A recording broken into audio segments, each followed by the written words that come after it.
Os vereadores Mauro Ruben, do PT, e William Veloso, do PL, realizaram na Câmara um ato de apoio a pessoas com deficiência, com a participação de professores, estudantes, familiares e entidades. Eles questionam lei aprovada no ano passado que substitui nas escolas estaduais o professor de apoio com função pedagógica por um profissional administrativo, sem especificar a formação. Na lei brasileira de inclusão, ele utiliza o termo profissional de apoio. Só que esse profissional de apoio ele tem que ser professor, ele tem que ser pedagogo. Por exemplo, a minha, que é uma deficiência física, o meu cognitivo está preservado, muitas vezes a gente precisa de um higienizador, de um apoiador para poder subir uma rampa, aqueles que têm dificuldade de alimentar. Então esse é o cuidador. Mas a lei está confundindo isso, está colocando todos como se fosse cuidador. Mas na verdade nós temos um professor de apoio que é aquele para as deficiências intelectuais, que tem um cognitivo um pouco abaixo da pessoa que não tem deficiência. O professor de apoio dentro da sala de aula ele serve para compensar. São atribuições completamente diferentes. Esse cuidador ele pode ser em tese administrativo, ele pode ter a carga horária de 30 horas, mas o professor ele tem que ser com o mesmo tratamento do professor regente. Senão, se você colocar profissionais contratados, então vai ter um entra e sai muito grande, o aluno não vai conseguir, porque ele, durante o ano ele tem afinidade com aquele professor.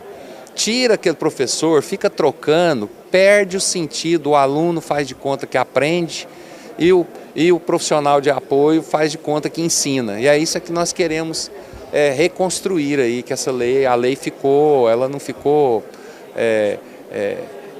condizente com o que a pessoa com deficiência necessita. Quase 20 mil alunos com deficiência estão matriculados na rede estadual de ensino, segundo a Secretaria de Educação. As famílias alegam que o professor de apoio é fundamental para garantir a inclusão e a qualidade do aprendizado dos estudantes. Com a experiência de professora no estado há 15 anos e como mãe de um aluno com síndrome de Down, Ladiane destaca a diferença que o professor de apoio faz na sala de aula. Eu, como mãe de uma criança com síndrome de Down, conheço o potencial do meu filho e a escola ali é o espaço para esse desenvolvimento dessas habilidades cognitivas. E o professor regente, por si só, ele não dá conta, né? Eu estou nessas duas atuações. Como mãe, eu vejo essa necessidade imensa, até para auxílio dos pais, né, com esse suporte. E, acima de tudo, o suporte para o profissional regente, que está numa sala com 37 crianças, 35 e até 40. Tem casos que ultrapassa isso, né? Eu vivencio isso e sei dessa realidade. É desumano, eu penso isso, é desumano um profissional regente dar conta de uma sala com esse número de alunos e, ao mesmo tempo, olhar para a necessidade específica e adaptar cada uma dessas habilidades, né, para essas crianças. A procuradora do Trabalho, Janilda Guimarães, diz que a lei é uma ameaça à inclusão da pessoa com deficiência não só na escola, mas no futuro, na hora de procurar um emprego. Existe uma correlação muito grande entre a inclusão no mercado de trabalho, que se dá, né, a partir dos 14 na aprendizagem, depois dos 16 no contrato normal de trabalho, né, 16 anos, com a inclusão na escola. Então, o grande problema que a gente enfrenta, né, para a inclusão no mercado de trabalho é a falta de qualificação. Esse é o maior argumento das empresas. E essa qualificação ela só vai existir, né, para as pessoas com deficiência quando a gente tiver uma verdadeira inclusão na escola. Então, a inclusão na escola, ela, para ser efetiva, ela precisa de alguns pilares.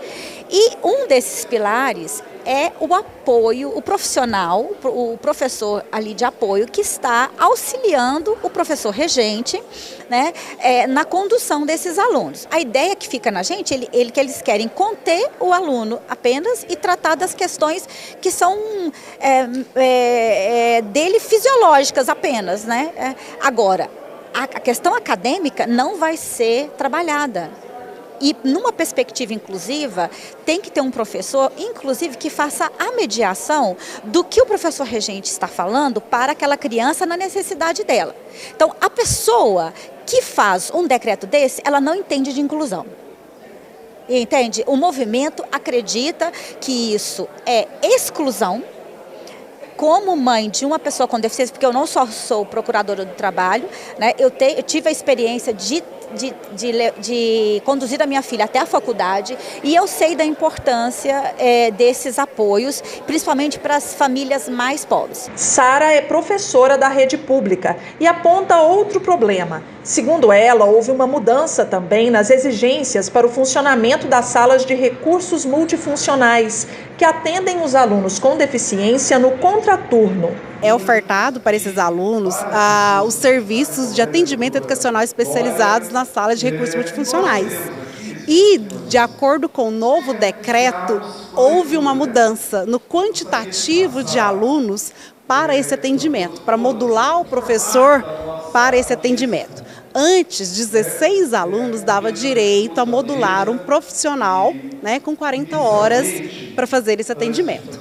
Mudou, o novo decreto agora é necessário acima de 25 alunos para modular esse profissional. Corre o risco de fechar a sala na escola. Com certeza, principalmente no interior, né? Que é mais difícil ainda. Os parlamentares irão entregar um abaixo-assinado ao governador Ronaldo Caiado pedindo o retorno dos professores de apoio. Mauro Rubem, que vai assumir como deputado estadual na próxima semana, também adianta outras medidas que já está preparando. Isso é um crime. Crime. Tirar o professor de apoio para aquelas crianças que já estão matriculadas. Experiência que a Secretaria Estadual de Educação tem há mais de 10 anos, quase 15 anos, né? Quase 15 anos. Então isso tem que voltar imediatamente. Esse é o nosso objeto aqui de hoje. Como é uma questão estadual, lá como deputado nós vamos levar isso adiante, né? Já conversamos inclusive com a professora Bia, que provavelmente vai presidir a Comissão de Educação lá na Assembleia Legislativa, para a gente levar esse assunto. Nós já estamos também já preparando, no meu entendimento, uma ação direta de inconstitucionalidade, porque está negando a esta criança com deficiência, a esse adolescente, o direito de se desenvolver. Câmara Municipal de Goiânia, a voz que vem do cidadão.